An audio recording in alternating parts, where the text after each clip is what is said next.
Accuracy, balance, credibility. यो हो ABC news. म कविराज विशी। कार्यक्रम हो अपरेसन बिग न्यूज। सत्य समाचार खोज्ने, तथ्य प्रस्तुत गर्ने र प्रस्तुतिलाई सन्तुलित बनाउने हाम्रो प्रतिज्ञा हो। यही प्रतिज्ञा पूरा गर्ने खरो प्रयास हो अपरेसन बिग न्यूज। जनसरोकारका हरेक विषयलाई हामी बिग न्यूज बनाउँछौँ र हरेक बिग न्यूजको अन्तर्कथा खोज्दै दर्शकका अगाडि अपरेसन गर्छौँ। फरक समाचार र गहिरो समाचार दिने हाम्रो प्रयास निरन्तर जारी छ।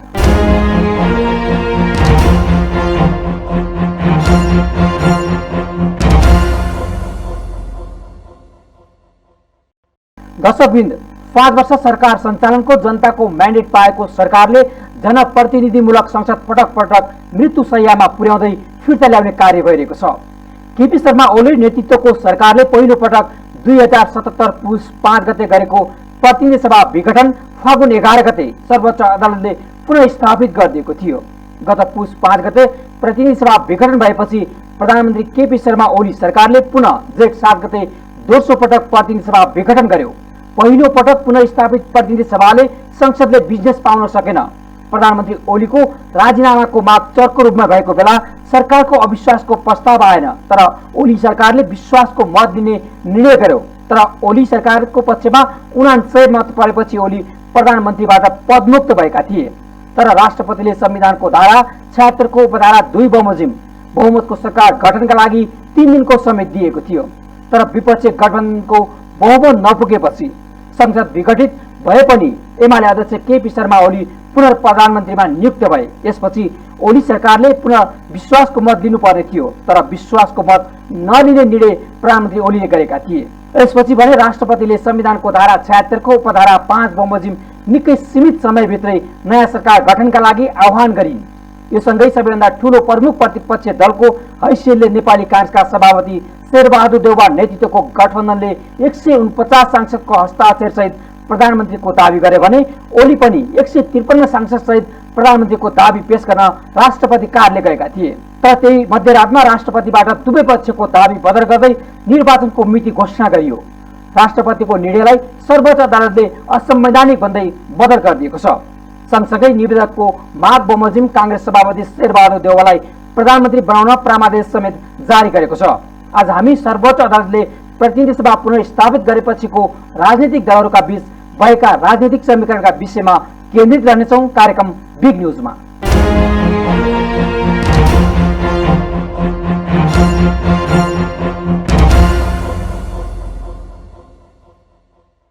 सर्वोच्च अदालतले प्रधानमन्त्री केपी शर्मा ओलीको सिफारिसमा राष्ट्रपति विद्यादेवी भण्डारीले गरेको प्रतिनिधि सभा विघटनलाई असंवैधानिक ठहर गर्दै बदर गरेको छ। जेठ 7 गते मध्यरातमा विघटन भएको प्रतिनिधि सभा पुनर्स्थापना गर्दै सर्वोच्च अदालतको संवैधानिक इजलासले संविधानको धाराको 76 को 5 बमोजिम नेपाली कांग्रेसका सभापति शेरबहादुर देउवालाई प्रधानमन्त्री नियुक्ति गर्न परामर्श समेत जारी गरेको छ।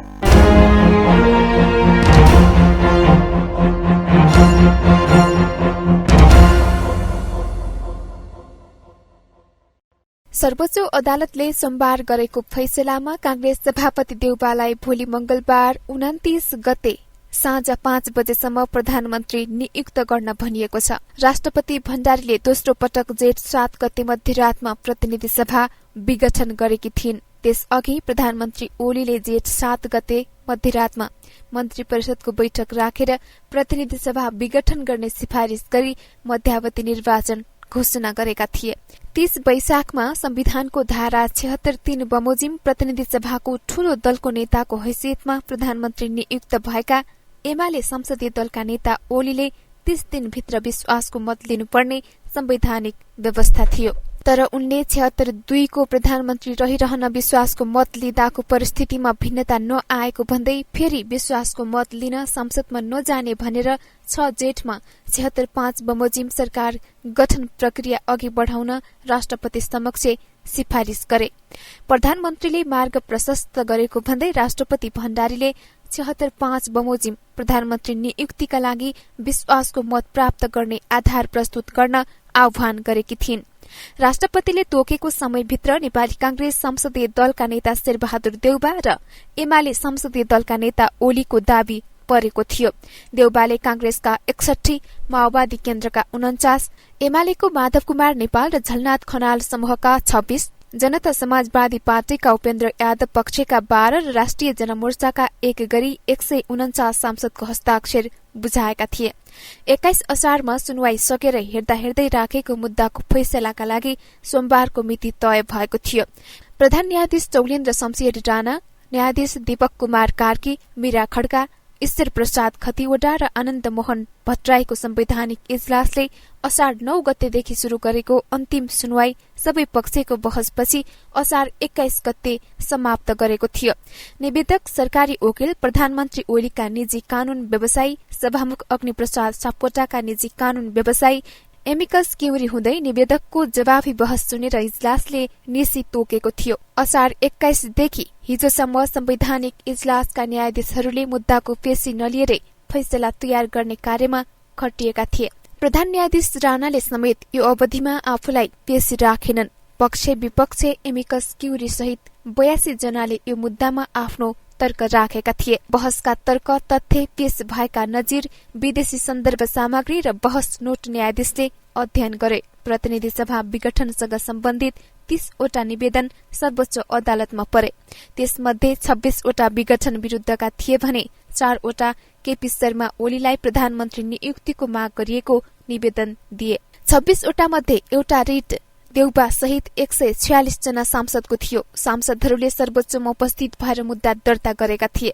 विघटनसँग सम्बन्धित रिटहरूमाथि जेठ 9 गतेबाट सर्वोच्च अदालतको संवैधानिक इजलासमा निरन्तर सुनवाई भएर असार 21 गते सकिएको थियो।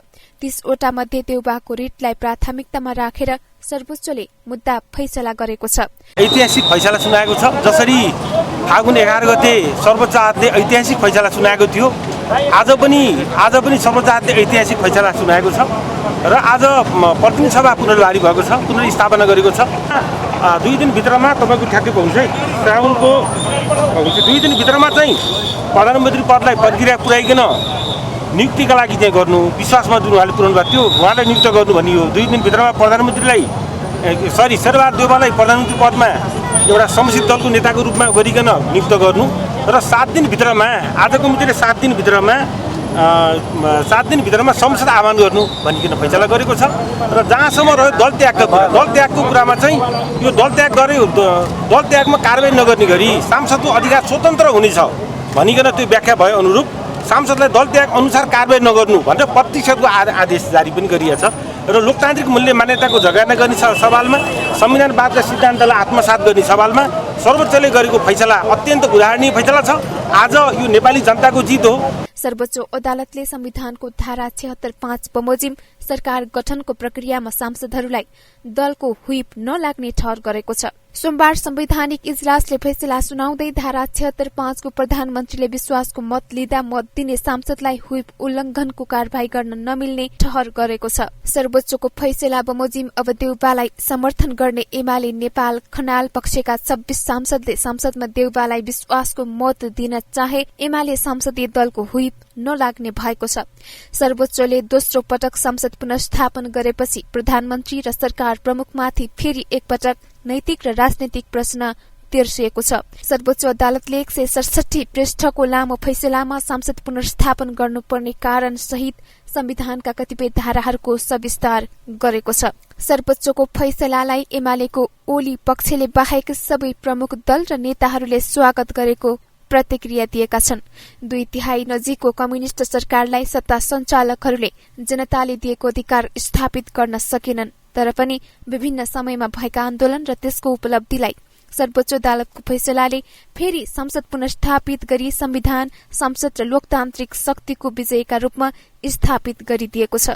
ABC reporter Meena Khadka, Kathmandu.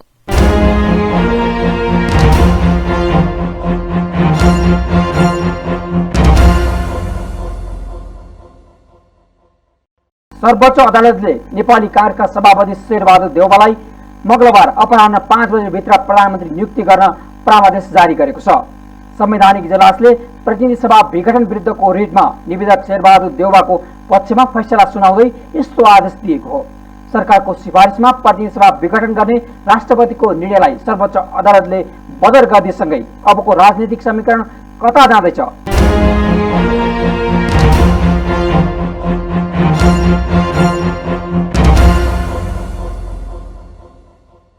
अदालतको सोमबारको फैसलाले विगडित भएको प्रतिनिधि सभा पुनः स्थापना गरेको छ।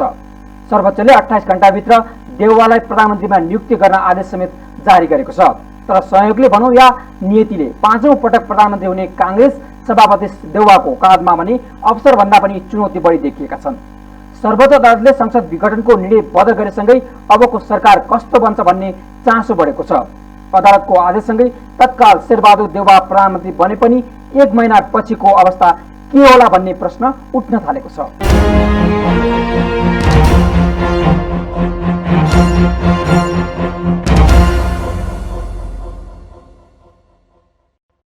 सर्वोच्च अदालतको फैसलासँगै नेपाली कांग्रेसका सभापति शेरबहादुर देउवा 5औं पटक प्रधानमन्त्री हुँदैछन्। सर्वोच्चको आइतबारको फैसलाले देउवालाई मंगलबार साँझभित्र प्रधानमन्त्री नियुक्त गर्न परमादेश जारी गरिसकेको छ भने गत जेठ 8 गते विघटित प्रतिनिधि सभा पनि पुनर्स्थापित भएको छ। आगामी संसद अधिवेशन साउन 3 गते बोलाउन पनि सर्वोच्चले आदेश जारी गर्यो। तर संसदमा भने सबैभन्दा ठूलो दलको हैसियतले नेकपा एमाले छ। देउवा प्रधानमन्त्री नियुक्त भए पश्चात आगामी कदमसँगै संसदमा विश्वासको मत लिनुपर्ने हुन्छ। तर निकै कम सांसद संख्या मात्रै कांग्रेससँग भएकोले विश्वासको मतसँगै देउवा सरकार सञ्चालन र यसको निरन्तरता बारे अर्को निर्णय हुने निश्चित छ। उहाँले विश्वासको मत लिनुपर्छ 1 महिनाभित्रमा। विश्वासको मत आयो भने 1.5 वर्षको टाइम हुन्छ, हामीसँग 1.5 वर्षको टाइम हुन्छ होइन। आएन भने हामीले चुनाव घोषणा गर्नुपर्ने हुन्छ। तर यो विधिवत हुन्छ, प्रक्रियागत ढङ्गबाट हुन्छ, संविधान सम्मत हुन्छ। त्यसैले कसैले चुनावमा भाग लिन्न भन्न पाउँदैन। त्यो चाहिँ यो विधि सम्मत भएकोले जहाँ कि खड्गप्रसाद ओलीजीले गरेको चाहिँ त्यो असंवैधानिक, गैर कानुनी र के भनेदेखि बेमौसममा गरिएको कामहरू थियो। किनकि संसदलाई मध्यरातमा विघटन गरेर निर्वाचन घोषणा गरेको कुरा थियो। उहाँ आफै प्रधानमन्त्री वैधानिक हुनुहुन्न थियो। काम चलाउ पनि मात्रै पनि होइन, म त काम चलाउ भन्दा पनि असंवैधानिक गैर कानुनी प्रधानमन्त्री हो खड्गप्रसाद ओलीजी त हेर्नुहोस्। त्यो उहाँले गरेको चुनाव मान्य हुँदैन। र भोलि हाम्रो सभापति देउवाजीलाई प्रधानमन्त्री नियुक्ति गर्नको लागि परमादेश जारी भयो भन्दाखेरि उहाँले 1 महिनाभित्रमा विश्वासको मत लिनुपर्छ धारा 76 को 6 अन्तर्गत। अनि त्यो चाहिँ विश्वासको मत प्राप्त भएन भने अनि त्यसपछि अर्को सरकार बन्ने कानुन हामीसँग धारा छैन। 76 को अरू छ, त्यो सबै अन्तिम धारा 76 5 हैन। त्यसपछि अनि सो त चाहिँ 6 महिनाभित्र निर्वाचन गर्नुपर्ने हुन्छ। त्यसो त कांग्रेस सभापति देउवाले आफू नेतृत्वको सरकार आए आफ्नो पहिलो मन्त्री परिषदको बैठकले विश्वव्यापी रूपमा फैलिएको कोभिड-19 महामारीका कारण देशले भोग्दै आएको स्वास्थ्य क्षेत्रको संकटलाई समाधान गर्ने र सबै नागरिकलाई कोरोना विरुद्धको खोप निशुल्क उपलब्ध गराइने दावी गर्दै आएका थिए। नेकपा माओवादी केन्द्र एमालेका वरिष्ठ नेता माधव कुमार नेपाल, जसपा अध्यक्ष उपेन्द्र यादव र राष्ट्रिय जनमोर्चा पार्टी सहित 5 दलले गठबन्धनका कार्यक्रमहरूमा देउवाले यो कुरा दोहोर्याउँदै आएका थिए। त्यसो त विपक्षी गठबन्धनले कोभिड-19 महामारी, वर्षासँग सिर्जित प्राकृतिक विपत्ति र यस्ता विषम परिस्थितिमा पनि भएको भ्रष्टाचार र वैदेशिक हस्तक्षेपका सम्बन्धमा पनि चरम असन्तुष्टिका साथ संयुक्त वक्तव्य समेत सार्वजनिक गर्दै आएका छन्। एकातिर त्यो छ भने अहिलेको मूलगत कुरा चाहिँ विदेशीबाट आउने सहयोगको कुरामा चाहिँ आउनुपर्ने कुरा मूलत कुरा चाहिँ हाम्रो भ्याक्सिनको कुरा थियो। भ्याक्सिनको कुरामा चाहिँ र भ्याक्सिन डिप्लोमेसीमा चाहिँ यो सरकारको फेल भएको थियो। किनभने जुन तरिकाले यो सरकारले एनाउन्स गरेर बस्यो 3 महिनाभित्र सबलाई खोप लगाइसक्छु, यति थुप्रो चाहिँ भ्याक्सिन्सहरू आउँछ, यहाँबाट आउँछ भने केही पनि देखिएन। म स्मरण गर्न चाहन्छु केही पल्ट अगाडि हाम्रो सामान्य प्रधानमन्त्रीले चाहिँ 3 महिनाभित्रमा सबलाई खोप लगाइसक्छु, चुनाव अगाडि सबैलाई चाहिँ खोप लगाइसक्छु भन्दा अघिल्लो पटकको चुनावको बेला घोषणा गरेको बेला भनेको केही देखिएन। र मित्र राष्ट्रहरू के आयो, तर जुन स्थितिमा हामी पाउनुपर्ने थियो, जति नम्बरमा हामी पाउनुपर्ने थियो पाएन। किनभनेदेखि यसको मूलत कुरा चाहिँ शासक वर्गमा यसको आवश्यकताको जनचेतना र नेग्लिजेन्सी। अबको देउवा सरकार स्वत सत्ता सिद्ध हुने अवस्थामा विपक्षी गठबन्धनसँगको साँठगाँठ कति बेर टिक्छ वा देउवा सरकारले टिकाउँछ, यसको टुङ्गो लगाउनु पनि देउवा सरकारको अर्को चुनौती बन्नेछ। किनकि एमाले नेपाल यति बेला संस्थापन पक्षसँग सहमति गरिसकेको छ। कांग्रेस सभापति देउवा नेतृत्वको सरकार संविधानको धारा 76 को उपधारा 5 बमोजिमको भएकोले यसको मुख्य दायित्व चुनावी सरकारकै हो, जसले आगामी 1 वर्षमा स्थानीय तहको र 1.5 वर्षभित्र प्रतिनिधि सभाको निर्वाचन गराउने गुरुतर दायित्व पनि देउवा सरकारकै हुनेछ। यति नै बेला कांग्रेस 14औं केन्द्रीय महाधिवेशनमा होमिएको छ। कांग्रेसकै महाधिवेशन पनि भदौको तेस्रो हप्ता भित्रमा सम्पन्न हुने वा नहुनेमा आशंका अझै बाँकी नै छ। आगामी महाधिवेशनको सभापतिका दावेदारमा पनि देउवा प्रकट भएका छन्। यसले पार्टीभित्रै पनि देउवा इत्तरका पक्षहरू संघर्षमा छन्। कांग्रेसको क्रियाशील सदस्यताको टुङ्गो एवं पार्टी सुदृढीकरणको सम्बन्धमा यति बेला देउवालाई भ्याइ नभ्याइ छ। महाधिवेशनको म्याद यो अन्तिम पटक थपिएकाले समयमै महाधिवेशन सम्पन्न नभए यसको वैधानिकता गुम्दैछ। समय थप्ने सम्भावना अहिले छैन हैन। तर के भने म एउटा मैले अस्ति नै पनि हाम्रो देउवाजीले सभापतिले बोलाएको बैठकमा गएको थिएँ। मैले भने नीति निर्मातामा बस्ने मान्छेले, नीति बनाउँछु भन्ने मान्छेले सधैँभरि एउटा वैकल्पिक योजना खल्तीमा राखी छोड्नुपर्छ तयारीको लागि। के पर्छ कसो पर्छ, कोरोना बढ्यो, भाडी पीडितको कुराहरू आयो, अनि भोलि अर्को भूकम्प आइदियो भने त्यो बेला के गर्ने भने जतिखेर जे पर्छ त्यही गर्ने भने होइन। त्यो चाहिँ हामी नेपालीहरूको स्वभाव भयो क्या। हामी चाहिँ 11th आवर पिपुल भन्छौँ। अन्तिम घन्टामा जे पर्छ त्यही बेला त कहिले प्लान नगर्ने। त्यसकारण मैले भने पहिला चाहिँ एउटा विकल्प पनि हामीले खल्तीमा राखी छोडौँ, के हुनसक्छ त परिआयो भने भनेर। अनि त्यसपछि मैले त्यतिखेर विकल्पको रूपमा पनि प्लान बी, अहिले फाटाफुट केही पत्रिकाले प्लान बी पनि कुरा ल्याएको थिएँ, त्यही बेला मैले प्लान बी भन्ने कुरा निकालेको थिएँ। संयोग वा नियतिले भनौं प्रधानमन्त्री बन्न लागेका कांग्रेस सभापति देउवामाथि यी विविध चुनौती त छन् नै। 2074 को स्थानीय तहको चुनावले 5 वर्षका लागि म्यान्डेट, प्रतिनिधि सभा र यो सरकारको अब्जस पनि थोपरिने भएको छ। पुस 5 मा प्रतिनिधि सभा विघटन हुँदा मौन समर्थन चाहिँ देखिएको कांग्रेस दोस्रो पटकको विघटनमा विपक्षी गठबन्धनसँग मिल्नु बाध्यात्मक रहेको स्वयं कांग्रेसकै शुभचिन्तकहरूले बताउँदै आएका थिए। देशमा प्रजातन्त्र बीजारोपण गरेको लोकतान्त्रिक पार्टी कांग्रेसले जब माओवादी केन्द्र र मधेसी दल जनता समाजवादी पार्टी सहित कम्युनिष्टहरूसँग गठबन्धन गर्यो, यो आफैमा वैचारिक एवं सैद्धान्तिक हिसाबमा मेल खाएको थिएन। सर्वोच्चको सोमबारको फैसलासँगै देशकै समग्र राजनीतिक कोर्स मोडिने निश्चित छ। तर आगामी देउवा सरकार माथि भने विभिन्न चुनौतीहरू छन्। क्यामेरा पर्सन ध्रुव अधिकारीका साथमा एबीसी रिपोर्टर सपना थामी, काठमाडौँ।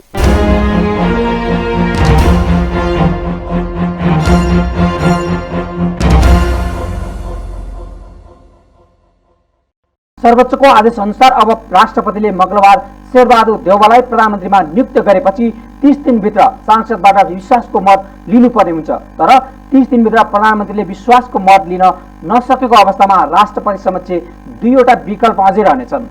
पहिलो विकल्प भनेको संविधानको धारा 76 को उपधारा 7 बमोजिम संसद विघटन गरी निर्वाचनको मिति तोक्ने वा फेरि एकपटक धारा 76 को उपधारा 2 बमोजिम सरकार गठनका लागि आह्वान गर्ने। तर राष्ट्रपतिले संविधानको धारा 76 को उपधारा 2 बमोजिम सरकार गठन गर्न आह्वान नगरेमा वा 76(5) अनुसारको प्रधानमन्त्रीले विश्वासको मत लिन नसकेको अवस्थामा पनि शेरबहादुर देउवा नै काम चलाउ प्रधानमन्त्रीको रहने सम्भावना बढेको छ। यस अर्थमा राष्ट्रपतिले फेरि पनि संविधानको धारा 76 को उपधारा 2 बमोजिम सरकार गठनका लागि आह्वान गरेमा वा नगरेमा त्यसबाट प्रधानमन्त्री चयन हुन सक्ने अवस्था नभएमा शेरबहादुर देउवा अबको कम्तीमा 7 महिना प्रधानमन्त्री रहनेछन्। संसदबाट विश्वासको मत लिएको अवस्थामा भने प्रतिनिधि सभाको बाँकी कार्यकाल अर्थात् 17 महिना 2079 मक्सिरसम्म कांग्रेस सभापति शेरबहादुर देउवा प्रधानमन्त्रीमा आसीन हुनेछन्। त्यसपछि भने संसदीय अङ्कगणितका आधारमा प्रधानमन्त्री नियुक्त हुनेछन्।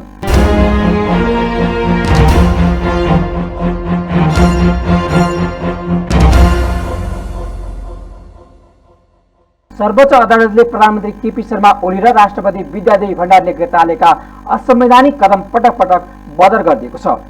2 पटकसम्म प्रतिनिधि सभा विघटनलाई असंवैधानिक ठहर गर्दै बदर गरेको छ। पुस 5 गते विघटन भएको प्रतिनिधि सभा फागुन 11 गते पुनः स्थापित भयो। ओलीले पुनः स्थापित संसदमा प्रधानमन्त्रीको रूपमा विश्वासको मत दिन असफल भई फेरि राष्ट्रपतिको आडमा जेठ 7 गते मध्यरातमा विघटन भएको प्रतिनिधि सभा पुनर्स्थापना गर्दै सर्वोच्च अदालतको संवैधानिक इजलासले कांग्रेस सभापति शेरबहादुर देउवालाई प्रधानमन्त्री नियुक्त गर्न परामर्श समेत जारी गर्यो।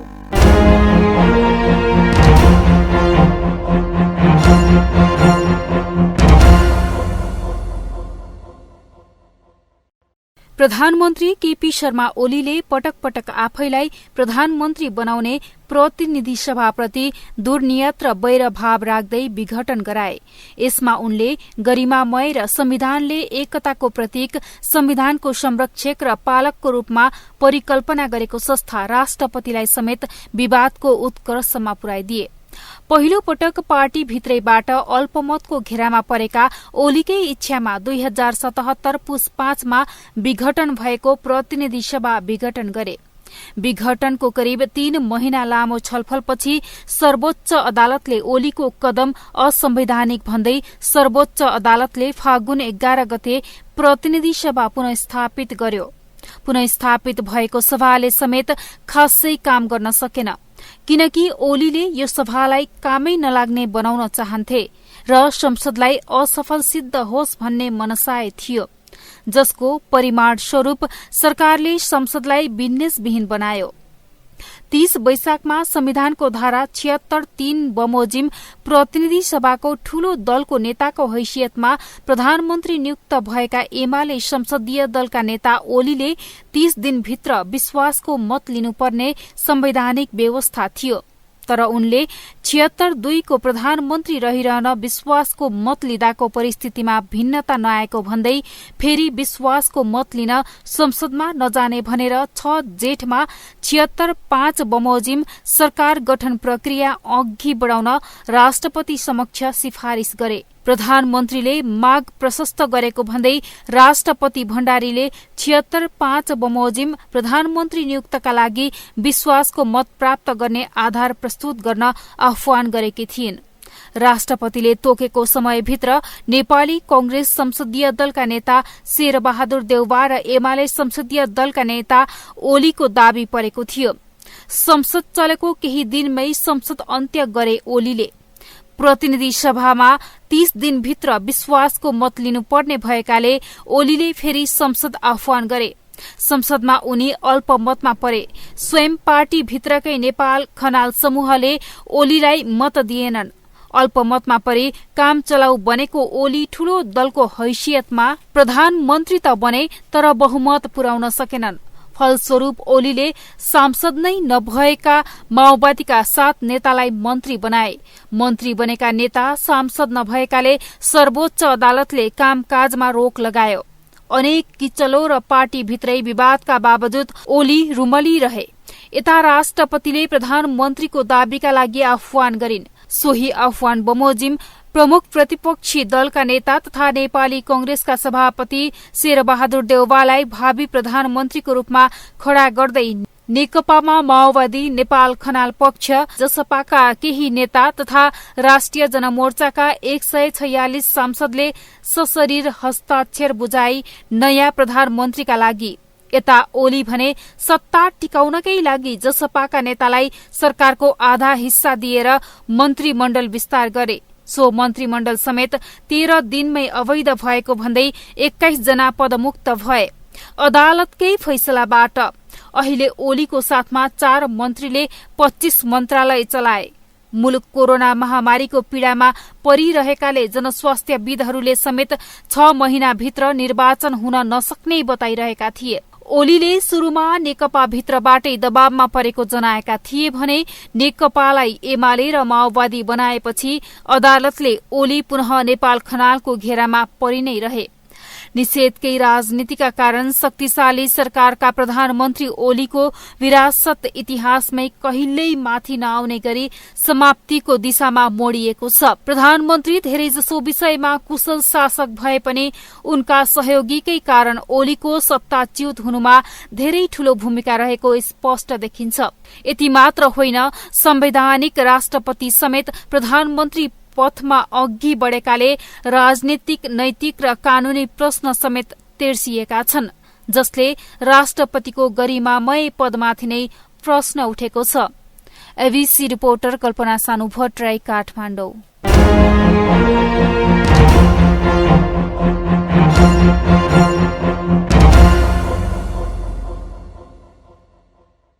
सर्वोच्च अदालतको फैसलापछि सरकार बनाउने या व्यवस्थापिका संसद र प्रधानमन्त्री नियुक्त गर्ने राष्ट्रपतिको काम कर्तव्य र अधिकारमा अदालत प्रवेश गरेको एमाले ओली खेमाको दाबी छ भने अर्को पक्ष अर्थात् सबैजसो प्रमुख राजनीतिक दलले भने सर्वोच्च अदालतले संविधानको रक्षा गर्दै लोकतन्त्रको बहाली गरेको दाबी गरेका छन्। जसले जे दाबी गरे पनि नेपाली राजनीतिमा आउने यस्ता उत्तर चढावले मुलुकलाई कुनै न कुनै रूपमा असर पार्छ। अब सर्वोच्चको यो फैसलासँगै देशको मियो कसरी चल्छ भन्ने आगामी राजनैतिक अभ्यासले निर्धारण गरेछ। कार्यक्रम आज सकिन्छ, भोलि अर्को बिग न्युजको अपरेसन गर्नेछौँ। गाउँ सहर दुनियाँ बिउजाउने हाम्रो अभियान जारी छ। तपाईँ ABC न्युज हेर्दै गर्नुहोला। नमस्कार। Sponsored by मेरो देश मेरो जगदम्बा सिमेन्ट।